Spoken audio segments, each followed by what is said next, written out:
오늘 본문은 우리가 읽은 것처럼 빌라도에 관한 이야기입니다.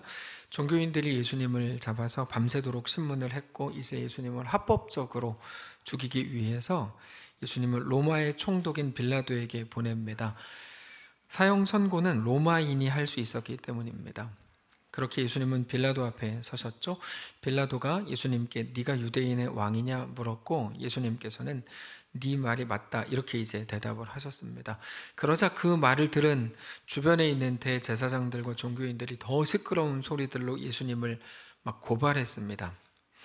근데 예수님께서는 그들의 말에 대해서 잠잠하셨어요. 자, 지난주에도 설명을 드렸는데 어떤 질문에 대해서는 예수님이 대답을 하시지만 또 어떤 질문에 대해서는 대답하지 않고 무시하시거든요. 빌라도가 그게 이해가 안 됐던 거죠. 왜 어떤 거에 대해서는 대답을 하고 예수님이 어떤 거에 대해서는 왜 대답을 하지 않지? 특별히 예수님에 대해서 거짓으로 막 선동하고 충동질하는 그들에 대해서 예수님이 아무 말씀도 하지 않으시니까 왜 변명하지 않는지 이게 이해가 안 돼가지고 예수님께 다시 묻습니다. 왜 아무 말도 하지 않냐 그랬더니 예수님이 거기에 대해서도 대답하지 않으셨죠. 빌라도는 물론 이해가 안 되는 부분이 있었지만 아무리 봐도 예수님에게 별 죄가 없어 보였습니다. 빌라도 입장에서. 그래서 예수를 풀어줘야 되는데 이런 생각을 했습니다. 그래서 전통적으로 내려오는 대로 행해오는 대로 큰 명절에 죄수를 풀어줄 수 있으니까 예수를 그 명분으로 이제 풀어줄 수 있겠다 이렇게 생각을 한 겁니다. 근데 마침 붙잡혀 있는 죄인 중에 바라바라고 하는 무시무시한 폭도가 있었는데요. 당연히 바라바와 예수 중에 누구 풀어줄래? 이렇게 이제 물어보면 사람들이 당연히 예수를 풀어주자고 할 거라고 빌라도가 생각했어요. 바라바가 너무 이제 거친 폭도였기 때문이죠. 근데 사람들에게 물어보니까 사람들이 예수가 아니라 바라바를 풀어줘라 이렇게 말을 하고 거기서 더 나아가서 예수는 십자가에 못 박아 죽여라 이렇게까지 막 외치더라는 거예요. 이게 오늘 본문의 내용입니다. 빌라도는 계속 이게 이해가 안 되는 거죠. 왜 이러지 사람들을 도대체? 너무 혼란스러운 거예요. 왜 악독한 바라바를 살리면서까지 예수를 죽이려고 하는가? 그리고 그렇게 되면 예수는 결국 억울하게 죽는 건데 거기에 대해서 왜 한마디 항변도 하지 않는가? 이게 너무 이해가 안 됐어요. 빌라도는 오늘 본문에서. 물론 예수님께서 왜 아무 말씀도 하지 않는지 우리는 잘 알죠. 만일에 예수님이 그들의 거짓 고발에 대해서 항변을 하신다면 그거는 사형을 면하기 위해서 항변하는 건데 예수님은 죽지 않는 게 목적이 아니고 죽으시러 이 땅에 오신 겁니다. 십자가를 지시러 오신 거죠. 그렇게 우리의 모든 죄를 대신 담당하실 겁니다. 그러니까 예수님께서는 사형을 면하기 위한 항변을 하실 이유가 하나도 없는 거죠.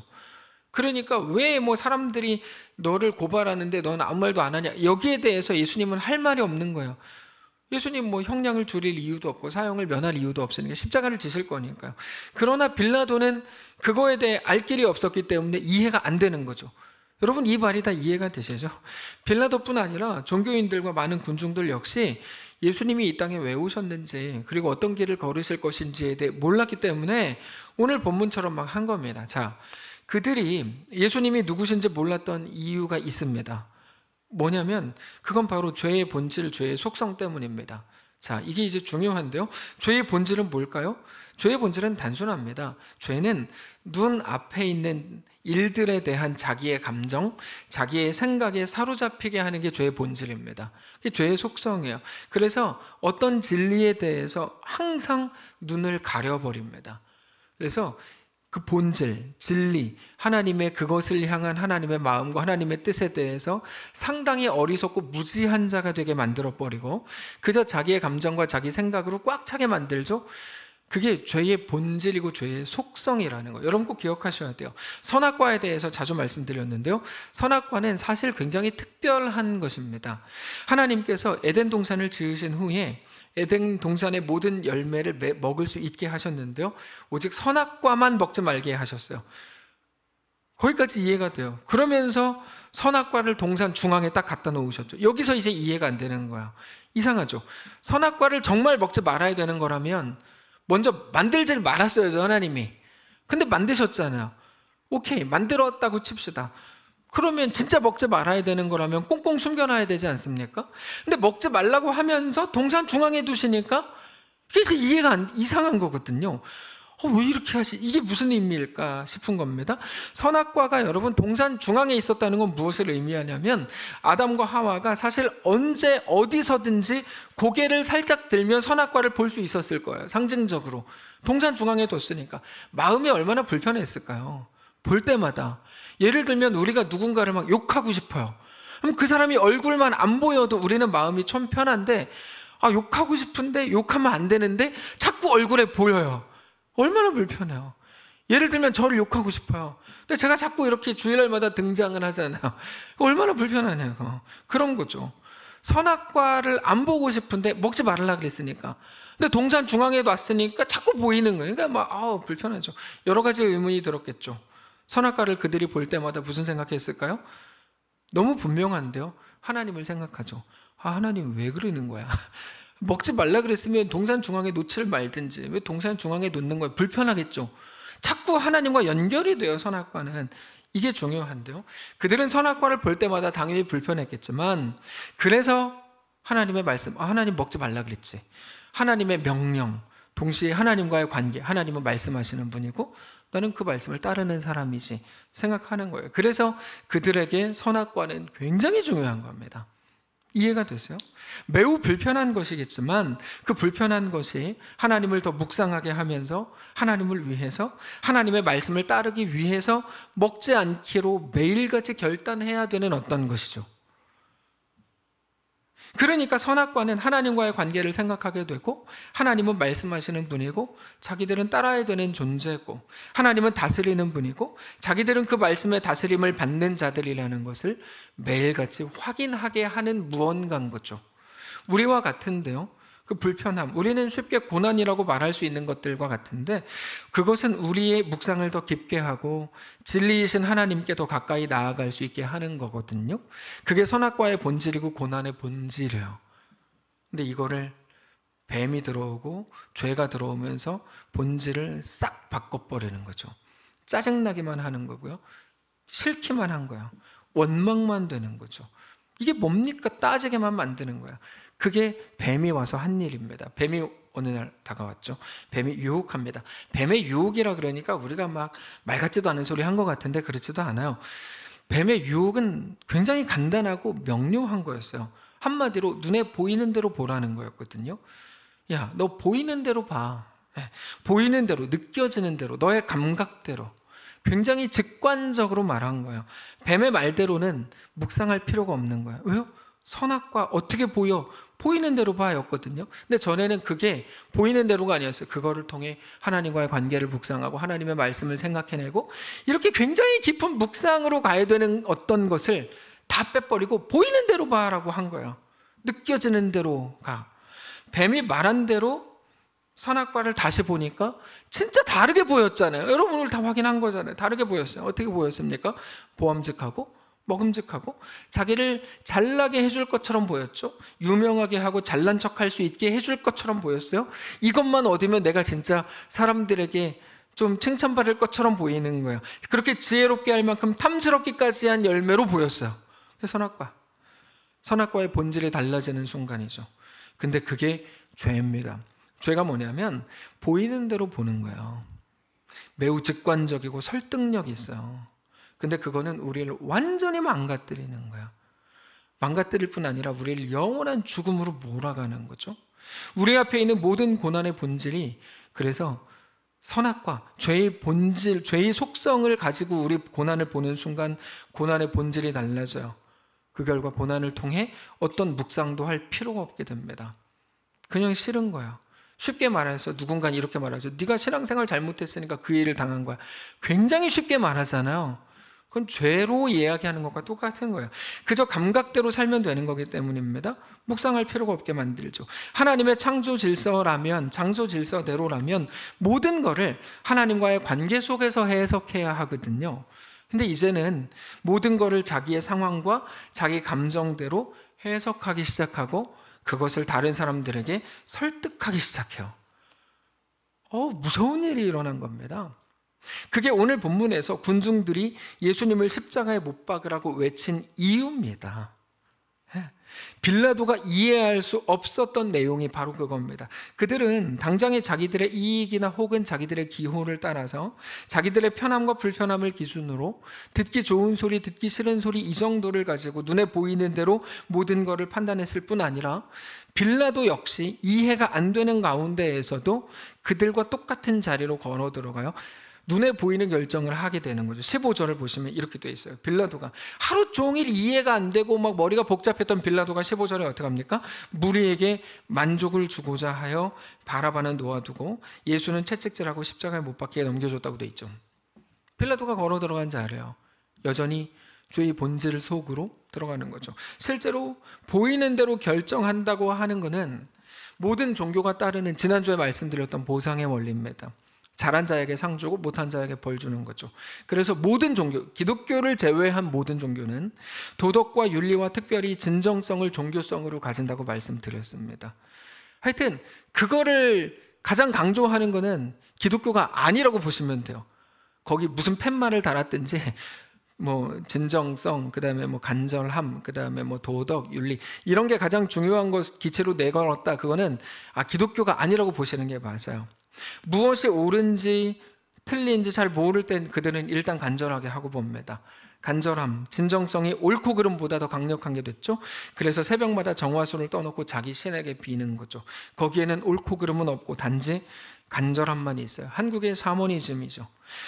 또는 뭐 카톨릭에서 많이 하는 것들, 고행이나 금욕을 통해서 자기의 진정성과 간절함을 자기 신에게 보여서 신을 감동시키고 그 결과 자기가 원하는 기도 응답을 받아내려고 하는 겁니다. 그런데 여러분 기억하십시오. 기독교에는 절대로 지성이면 감천이다의 원리가 없습니다.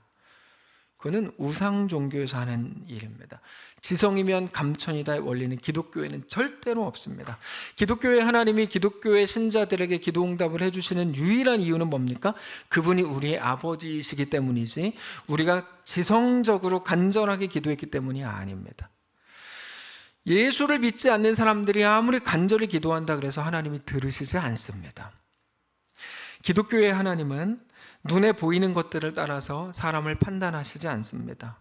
사람의 행위가 중요하다면 행위나 결정이나 선택 자체가 아니고 그것은 그것으로 그의 중심, 그 속에 있는 믿음이 드러나기 때문에 중요할 뿐이지 그것이 하나님이 우리를 판단하셔서 구원하거나 멸망으로 이끄는 근거가 되지 못합니다. 사람은 단지 이 땅에서 더 잘되기 위해서 신을 섬기는 거지만 하나님은 우리에게 대한 하나님의 분명한 목적을 가지십니다. 그래서 하나님이 우리의 주인이시고 하나님이 우리의 아버지라는 것을 우리는 반드시 모든 상황 속에서 꼭 기억해야 됩니다. 이거 없이 어떤 공식과 율법을 가지고 기독교로 접근하면요, 그건 기독교 신앙이 아닌 거예요. 우리는 하나님이 내 주인이고 내 아버지라는 것을 알고 기억할 때에만 우리를 위해 자식을 내어주신 하나님에 대해 이해할 수 있습니다. 그래서 기독교 신앙에서 가장 중요한 건 뭐냐면 나와 하나님과의 관계를 이해하는 거예요. 모든 일들 앞에서 하나님과의 관계를 묵상하는 거예요. 여기서 말하는 모든 일들이라는 건 뭡니까? 지금 우리가 당한 그 일들이겠죠. 선악과를 왜 먹지 말라 그랬는지, 그게 진짜 먹는 게 옳은지 먹지 않는 게 옳은지가 아니고 뭐예요?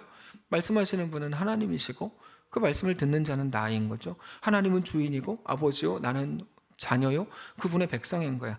근데 뱀은 어떻게 접근했다고요? 먹는 게 옳으냐? 먹지 않는 게 옳으냐? 너 생각을 해봐라. 그게 네 눈에 어떻게 보이냐? 이렇게 접근했거든요. 매우 합리적인 것처럼 보였지만 사실 그게 전형적인 죄의 모습입니다. 우리는 하나님이 먹지 말라 그러셨고 우리의 이해와 납득이 아니라 우리의 지식보다 이해보다 하나님의 말씀이 더 큰 거를 인정해야 되는 거죠.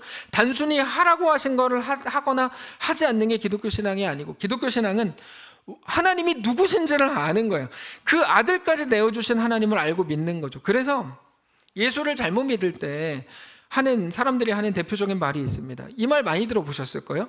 저 사람은 예수 안 믿어도 천국 갈 사람이야. 이 말 많이 들어보셨죠. 여러분, 우리가 아는 기독교 신앙으로는 예수 안 믿고 천국 갈 수 있는 방법이 없어요. 근데 우리는 예수 안 믿어도 천국 갈 사람이라는 게 무슨 말인지 어떤 의미인지 알아요. 어떤 의미예요 그게? 그렇게 착하다는 말이잖아요 그 사람이. 그렇죠? 그리고 착하게 살면 천국 간다는 말이에요. 근데 예수를 믿는다는 말과 착한 거는 완전히 다른 거거든요. 다른 거예요. 오직 예수를 믿는 자에게 구원을 주십니다.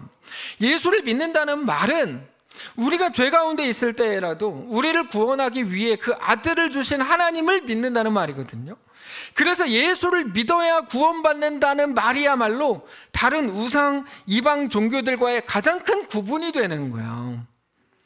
사실 도덕과 윤리는 누구라도 가르칠 수 있는 것들입니다. 꼭 기독교가 아니라도 누구라도 얘기하는 것들이에요. 그래서 너 착하게 살아라, 너 정성껏 살아라, 너 선하게 살아라 라고 하는 게 기독교의 정신이라거나 우리가 믿는 기독교 신앙의 내용이라면 하나님의 아들 예수님이 오셔서 죽으셔야 될 이유가 하나도 없어지는 겁니다. 그럼 내가 잘하면 되는 거거든요. 기독교의 내용은 오직 하나님의 은혜로 시작하고 하나님의 아들이신 예수님이 이 땅에 오셔서 죽으신 것으로 이어집니다. 그 예수님은 유대인뿐 아니라 우리 모두를 구원하시기 위해서 이 땅에 오셨습니다. 그렇게 우리가 죽어야 될 죽음을 예수님이 대신 담당하셨습니다. 예수님의 죽으심은 단번에 모든 죄인의 죄를 담당하신 엄청난 사건이에요. 히브리서 9장 11절에 이렇게 말씀합니다. 그리스도께서는 장래 좋은 이 일의 대제사장으로 오사 손으로 짓지 아니한 것 곧 이 창조에 속하지 아니한 더 크고 온전한 장막으로 말미암아 염소와 송아지의 피로 하지 아니하고 오직 자기의 피로 영원한 속죄를 이루사 단번에 성소에 들어가셨느니라. 예수님은 이 땅에 오신 이유를 정확히 알고 계셨고 그래서 십자가로 들어가는 모든 과정과 모든 사건에 하나하나의 의미를 부여하셨죠. 근데 그래서 사람들은 여전히 눈에 보이는 자기들의 감정과 유익을 이유로 예수님께 트집을 잡고 예수님을 죽이려고 할 때도 예수님은 어떤 대꾸도 하지 않으신 거야. 다만 오늘 예수님의 걸음이 어디로 향하고 있는지 정확히 아셨기 때문입니다. 그래서 예수님께서는 그 많은 종교인들 앞에서 당장 예수님께 사형을 선고하거나 무죄를 선고할 수도 있는 빌라도 앞에서도 그 길을 걸으신 거죠. 자, 바로 이거. 그게 오늘 우리에게 요구된 걸음입니다. 뭐냐면 우리가 기독교 신앙이라고 할 때, 기독교 신자라고 할 때 우리에게 정확히 그 길이 요구됐다는 걸 알아야 됩니다. 기독교 신자의 길은 정확히 말해서 우리 앞에 있는 현실입니다. 근데 현실을 눈에 보이는 대로가 아니고 느껴지는 대로가 아니고 자기의 촉이 아니고 모든 상황과 모든 사건 앞에서 오직 하나님과의 관계를 묵상하고 생각해야 된다는 거죠. 그게 우리의 걸음이라는 거야. 근데 여전히 신앙의 목적을 자기 자신에게 두어서 자기의 현실이 더 쉬워지고 좋아지는 것을 여전히 바라고 있다면, 예수를 믿은 결과 내가 더 편안한 삶을 살기를 원하고 있다면, 그거는 우리의 신앙과 우리 삶의 목적이 하나님이고 하나님이 우리 삶의 대상이신 것을 거부하고 있는 중인 건데, 그렇게 되면 그때부터는 그는 너무나 많은 것들이 불편해집니다. 신앙을 잘못하는 건 거예요. 예를 들어서 선악과는 아담과 하와에게 매우 불편한 것들이었다고 말씀드렸죠. 근데 그것 때문에 하나님과의 관계를 더 깊이 묵상할 수 있었거든요. 근데 그들이 가진 그들이 신앙의 목적을 하나님이 아니라 자기 자신, 자기의 눈에 보이는 것들에 두기 시작할 때 선악과는 불편한 거 이상도 이하도 아닌 게 되는 거죠. 거기에서 어떤 의미와 가치도 찾지 못하게 되는 겁니다. 그래서 늘 말씀을 드리지만 순종이라고 할 때 그거는 하나님이 시키신 일을 얼마나 잘 했는가의 문제가 아닙니다. 하나님이 시키신 일을 하고 나서 그러므로 난 할 일 다 했습니다. 그러니까 나에게 이제 복을 주십시오. 내가 병을 낫게 해주십시오. 자식도 잘 되게 해주십시오. 내가 그 일을 하지 않았습니까? 내가 교회를 10개 지어드렸고 수백 명 전도했고 내가 40일 금식 기도를 했고 내가 귀신을 쫓아냈습니다. 그러니까 나에게 복을 주십시오라고 말할 수 없는 겁니다. 신앙은 그런 문제가 아니거든요. 내가 한 일에 대해서 나는 이런 거 했습니다 명함에 쓸 문제가 아닌 거예요. 신앙은. 그럼에도 그게 이스라엘 역사 내내 반복되어 옵니다. 어떤 사람들, 우리도 자주 했던 말과 같은 건데 눈에 보이는 걸로 보상받기를 원하는 거죠. 근데 우리가 이스라엘의 역사에 대해서 좀 오해하는 게 하나 있어요. 우리는 구약의 이스라엘 백성들을 좀 바보 취급하는 경향이 있어요. 어떻게 바보 취급하냐면, 이 바보들 이해가 안 되잖아요. 하나님만 섬기면 되지 왜 우상을 섬겨가지고 그렇게 고난을 당하고 이 바보들 이런 생각이 되잖아요. 근데 그게 만만치 않은 겁니다. 왜냐하면 그들에게는 우리가 쉽게 알 수 없는 그들의 현실이 있었기 때문인데요. 그들이 하나님만을 섬겨봤을 때 그들의 모든 정황과 상황이 가장 편안해졌다면 걱정할 게 없겠죠. 근데 그렇게 되지 않더라는 거예요. 그들이 하나님만을 섬겨봤어요. 네. 근데 자기의 현실이 그렇게 다 좋게 바뀐 게 아니더라는 거예요. 그래서 그들이 어떻게 하냐면 당장의 현실을 더 좋게 바꿔보려고, 더 좋고 편안한 삶을 만들어 보려고 우상을 섬긴 겁니다. 이해가 되세요? 네. 신약의 성도들도 똑같아요. 그들이 하나님을 섬기고 예수를 진실하게 섬겼다고 해서 승승장구하고 다 잘 됐습니까? 어떤 사람들이 말하는 것처럼 그렇게 다 뭐 좋게 뭐 됩니까? 아니잖아요. 순교자의 자리로 가게 됐잖아요. 이해가 되세요? 그럴 수 있다는 말이 아니라 오늘 우리의 현실에 대해서도 그런 분명한 이해가 필요하다는 말이에요. 우리가 하나님을 섬기면 그것에 대한 복으로 우리가 다 잘 되고 뭐 그때부터 문제가 사라지고 다 그냥 행복하게 됩니까? 안 그렇다고요. 우리가 하나님을 잘 섬기지만 우리에겐 여전히 아픔이 있고 이해할 수 없는 일들이 있습니다. 왜 그럴까요? 이유가 분명히 하나가 있어. 우리에게 대한 하나님의 분명한 목적이 있기 때문이에요. 하나님의 목적이 있기 때문에. 하나님은 우리의 아버지시고 우리의 주인이시죠. 우리를 위해 그의 아들까지 내어주셨죠. 그 하나님이 우리에게 대한 목적을 가지셨어요. 그래서 우리가 하나님을 잘 섬길 때에도 우리 안에 불편함들이 생겨날 수 있는 거예요. 우리가 살아내야 될, 우리가 기독교 신앙을 가지고 살아가야 될 자리가 어떤 자리인지 여러분 오늘 말씀을 통해 확인하실 수 있기를 원합니다. 마치 아무 보상도 없는 것 같은 그 자리입니다. 네. 하나님이 우리에게 대한 분명한 목적을 가지셨기 때문에 우리에게 주신 자리가 맞는데 그게 우리에게 너무 불편한 거죠. 근데 어떻게 하라는 겁니까? 그 속에서 우리는 하나님을 믿어야 된다는 거죠. 그 속에서 어떤 하나님을 믿어요? 아들 예수를 우리를 위해 잡으신, 죽음에 내어주시기까지 우리를 사랑하시고 우리에게 대한 놀라운 목적을 가지고 계신 하나님을 믿는 거예요. 어디서 믿어요? 그 자리에서 믿는 거예요. 그 자리에서. 오늘 가다가 뭐 재수없이 넘어져가지고 무릎 깨진 그 자리에서 목사님 뭐 어디 설교 시간 재수없이라 그래. 얼마나 표현할 길이 없었으면 그렇게 표현하냐고요. 정말 이해할 수 없는 일을 만난 그 자리에서 하나님을 믿는 게 기독교 신앙입니다. 그러니까 그 자리를 떠나서 잘 되고 복되고 뭐 행복한 그 자리에서는 사실 믿음이라는 게 나오기 어려운 거죠. 하나님의 우리에게 대한 목적이 무엇인지 알아야 돼요. 그래서 눈물과 한숨 속에서도 하나님을 믿음으로 그 길을 걷는 겁니다. 그 속에서만 가능한 어떤 것이 있다는 것을 인정해야 돼요. 그래야 우리의 모든 상황에 대해서 하나님 앞에 비로소 굴복하게 됩니다. 그게 기독교 신앙입니다. 우상 종교와는 다르죠.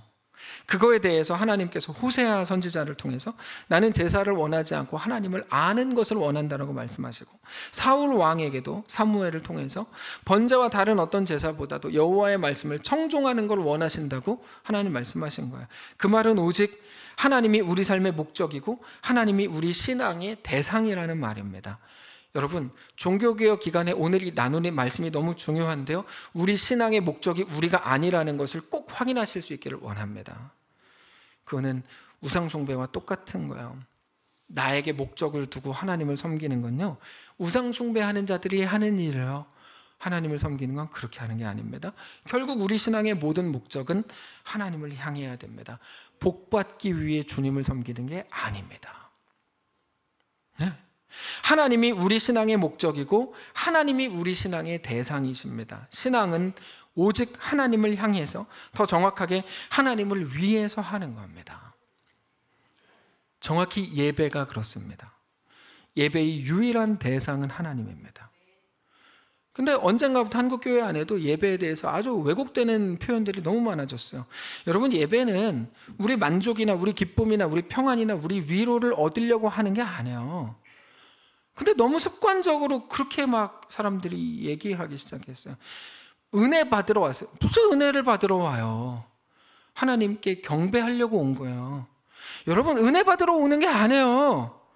그거는 성경에 대해 잘못 말씀하시는 거예요. 위로 받으러 오는 게 아니고요, 하나님을 경배하러 오는 거예요. 네. 모든 예배는 하나님이 주인이시고 찬양받으실 분이 하나님이시라는 사실을 우리에게 가르쳐줘요. 우리는 하나님만을 찬양할 뿐이에요. 예배의 목적은 오직 하나님께 있습니다. 하나님을 찬양하고 경배하고 주 앞에 나아가는 거야. 그래서 제가 오늘 말씀드릴 수 있는 게 뭐냐면, 오늘 이석재 이사님이 전 집사님 기도 정말 너무 잘하신다고 생각해요. 제가 한 인간을 높여서 죄송합니다.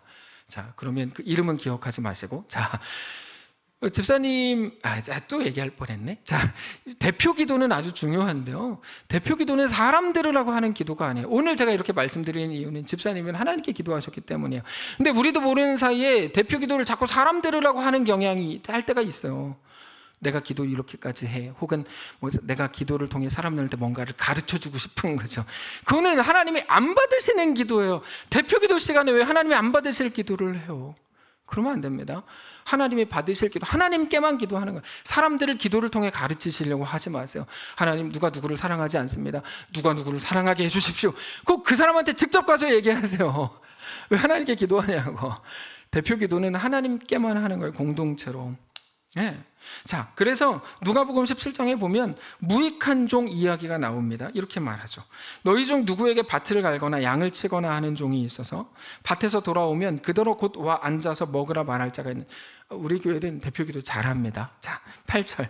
도리어 그대로 내 먹을 것을 준비하고 띠를 띠고 내가 먹고 마시는 동안에 수종 들고 너는 그 후에 먹고 마시라 하지 않겠느냐? 명한대로 하였다고 종에게 감사하겠느냐? 이와 같이 너희도 명령받은 것을 다 행한 후에 이르기를 우리는 무익한 종이라 하여야 우리가 하여야 할 일을 한 것뿐이라. 우리 삶의 목적이 하나님이신 것뿐이고 우리는 그저 주의 피조물일 뿐이라는 것을 말해주는 강력한 말씀입니다. 그거를 기억하는 자로 오늘 우리의 삶을 대해야 되는 거죠. 자, 우리는 지난 얼마 전에 소중한 손님을 잘 섬겼습니다. 근데 그러면 더 복받고 잘 섬긴 사람들 중심으로 모든 일이 더 좋아지고 더 잘 되면 얼마나 좋아요. 그렇죠? 근데 그 후에 코로나 걸리고 이런저런 손해를 봐야 되는 분들이 생겼어요. 자, 이제 중요한 거예요. 여기서부터 중요한 거야. 제가 마음에 염려가 되더라고요. 몇 분이 코로나 걸렸거든요. 그때 이제 그 일 이후로 염려가 돼서 그래 제가 한 분 한 분 연락을 드렸어요. 뭐 점검하려고 한 건 아닌데 그분들이 어떻게 표현하나 듣고 싶어서 그런 건 아닌데 하여튼 염려가 돼서 전화를 드렸어요. 근데 놀랍게도 누구 하나 힘들어하거나 불평하지 않고 생각보다 훨씬 더 성숙해 있었어요. 제가 놀랐어요. 이번에 성숙했다. 마침 그날 아침 경건을 하는데 정충기 장로님께서, 정충기 장로님은 이번 이 코로나 사건을 통해 가장 고생하는 분 중에 한 분이거든요. 웃으면 안 돼. 근데 이제 가장 고생하는, 얼마 전에도 연락을 하는데 너무 힘들어가지고 그냥 근육이완 주사 맞고 이렇게 해서 목소리도 뭐 안 나오실 거예요. 네, 문자로 주고받는데 정충기 장로님께서 아침 경건의 예열을 여는 멘트를 이렇게 고백하셨어요. 신자의 길을 걷는 유일한 방법은 죽음의 냄새가 나는 순종입니다. 우리 다 같이 사도신경으로 우리 신앙을 고백합시다. 이렇게 하셨거든요. 정말 그래요. 제가 그 고백을 듣고 놀랐어요. 죽음의 냄새가 나는 순종. 하나님 뜻 앞에서 내 뜻을 꺾는 거잖아요. 그래서 죽음의 냄새라고밖에 우리는 표현을 못하는 거예요. 그래서 고통이고 그래서 죽음의 냄새가 나는 건데, 죽음의 냄새를 못마땅해 하거나 성도 여러분, 그러므로 제발 거부하지 마십시오. 자기의 정의라는 그 이상한, 자기의 옳음이라는 이상한 잣대를 가지고 죽음의 냄새를 결과적으로는 거부하겠다. 여러분 제발 그런 불신앙의 태도를 취하지 마십시오. 오직 그것만이 신자의 길을 걷는 유일한 방법인 것을 알게 되시기를 원합니다. 그래서 기독교 신앙은 사실 무시무시한 거예요. 기독교 신앙이 내가 원하는 것을 간절하게 구해서, 혹은 내가 얼마 100만 원을 헌금해서 1000만 원을 받아내는 거라면 누가 못해요. 그거는 우상 종교, 이방 종교라고 부르는 거지 기독교 신앙이라고 부르지 않아요. 그거는. 기독교 신앙은 죽음의 냄새가 나는 길을 걸으면서도 그 속에서 하나님이 내 아버지요, 주인이요, 왕이요, 그래서 나에게 대한 가장 완전한 계획을 가지고 계실 뿐 아니라 나의 최악을 가지고도 가장 완전한 선을 이루어내실 것을 믿는 거야. 최소한 우리 당회로부터 모든 직분자들과 모든 교사들과 청년들, 사랑하는 우리 아이들 모두가 그 고백을 진심으로 하고 있다면 오직 주님이십니다. 내가 해야 될 일을 다 한 후에 나는 무익한 종입니다. 신자의 길을 걷는 유일한 방법은 죽음의 냄새가 나는 순종인 것을 인정합니다 라고 말할 수 있다면 제 속에 그날 자신감이 생겼어요. 정말로. 어떤 자신감이었냐면 우리 시대가 얼마나 악하고 기독교를 얼마나 욕하고 박해하고 어떤 현실적인 문제들이 우리에게 다가온다고 해도 야, 걱정할 게 하나도 없겠구나 이런 생각이 들었어요.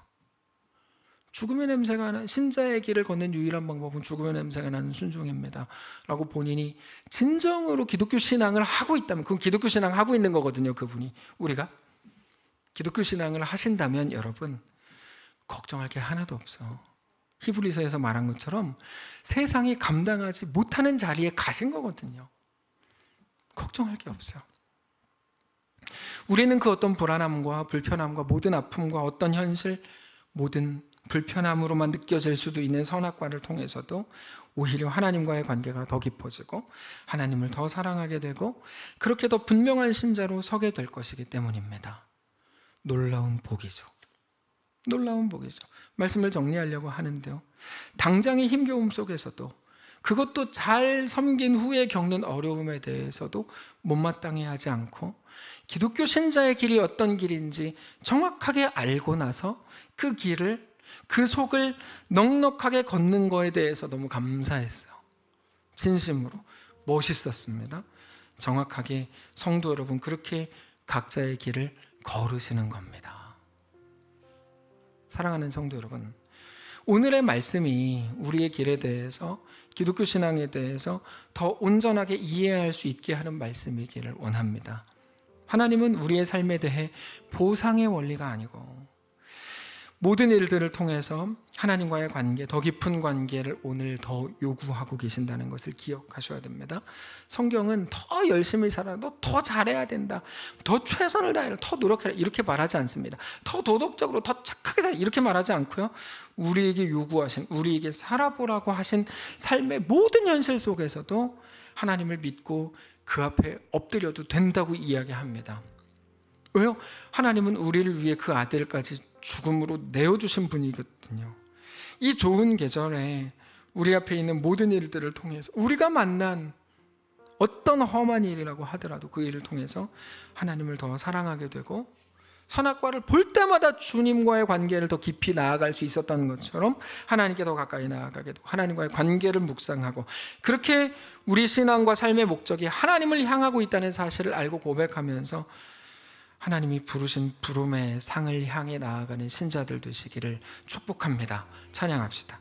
하나님은 너를 지키시는 자, 너의 우편의 그늘 되시니 낮의 해와 밤의 달도 너를 해치 못하리.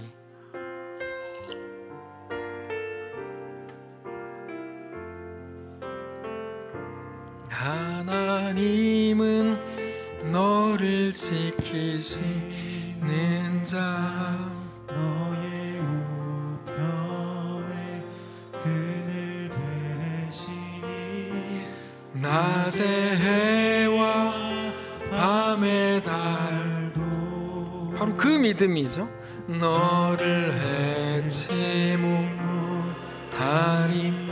하나님은 너를 지키시는 자, 하나님은 너를 지키시니 너의 환난을 면케하시니 너의 환난을 면케하시니 그가 너를 지키시리라. 너의 출입을 지키시리라. 너의 출입을 지키시리라. 눈을 들어 산을 보아라. 눈을 들어 산을 보아라. 너의 도움 어디서 오나.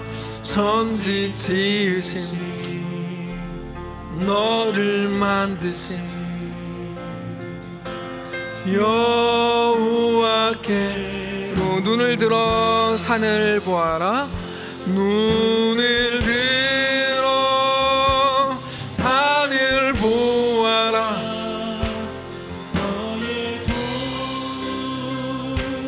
어디서 오나 천지 지으신 너를 만드신 여호와께로다. 우리 다 같이 눈 감고 잠시 말씀을 기억하면서 기도하시길 원하는데요. 오늘 우리가 했던 찬양이 이렇게 고백합니다. 하나님은 너의 모든 환난을 면하게 하신다. 낮의 해와 밤의 달도 너를 해치 못할 거다. 근데 우리 현실은 어떻죠? 마치 그것들에 대해 해침을 당하는 것 같은, 전혀 좋아지지 않는 것 같은 현실이라서 어려운 거예요. 그게 구약의 성도들이었거든요. 신약의 성도들과도 같은 모습이었어요. 하나님은 우리에게 그렇게 말씀하세요. 근데 아니야, 그것도 너를 해치지 못할 거야. 그게 기독교 신앙입니다. 우리는 무엇을 고백해야 합니까? 하나님이 그의 아들 예수까지도 나를 위해 내어주신 것을 믿습니다. 그 믿음으로 우리 앞에 있는 오늘의 현실을 넉넉히 살기를 원합니다. 그게 우리의 매일의 고백이어야 해요.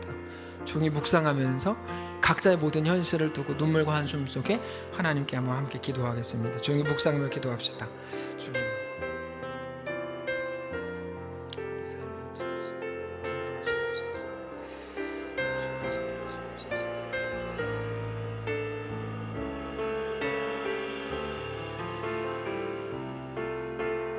보이는 대로 느껴지는 대로 살게 하옵소서. 주의 말씀을 붙들고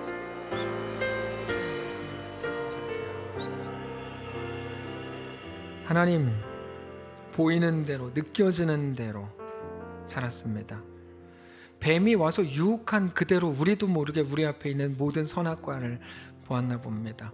아, 내가 이거 잡아야 되는데, 하나님과의 관계도 다 타협하고, 아, 이거 나한테 나쁜 건데, 원망하고 욕하고, 그게 전부였는지도 모릅니다. 네, 하나님, 우리를 죽기까지 사랑하시고 그 아들까지 내어주신 하나님의 놀라운 은혜와 사랑을 기억하는 자로 우리 삶으로 들어가게 하옵소서. 단지 내가 오늘 잘 되기 위해 주님을 섬기는 것 아닌 것을 기억하게 하시고, 우상 숭배, 이방 종교가 아니고 온전한 기독교의 하나님이 누구신지, 하나님은 왜 예수를 믿는 자에게 구원을 주시겠다고 말씀하셨는지를 깊이 생각하는 오늘이기를 원합니다. 각자의 현실이 만만치 않겠지만 그 속에서 하나님을 보게 하시고 하나님이 지키시고 이끄시는 놀라운 은혜를 누리는 사랑하는 모든 성도를 다 되도록 축복하시옵소서. 감사드리며 살아계신 예수님의 이름으로 기도합니다. 아멘. 이제는 우리 구주 예수 그리스도의 은혜와 하나님 아버지의 다함없는 사랑과 성령의 인도하심, 교통하심, 거룩하게 하신 모든 은사가 이 시간 주를 바라보며 예수 안에 허락된 그 길을 믿음으로 기독교 신앙으로 걷기를 소원하는 모든 성도들 머리머리 위에, 교회 위에 이제로부터 영원까지 함께 계실지어다. 아멘.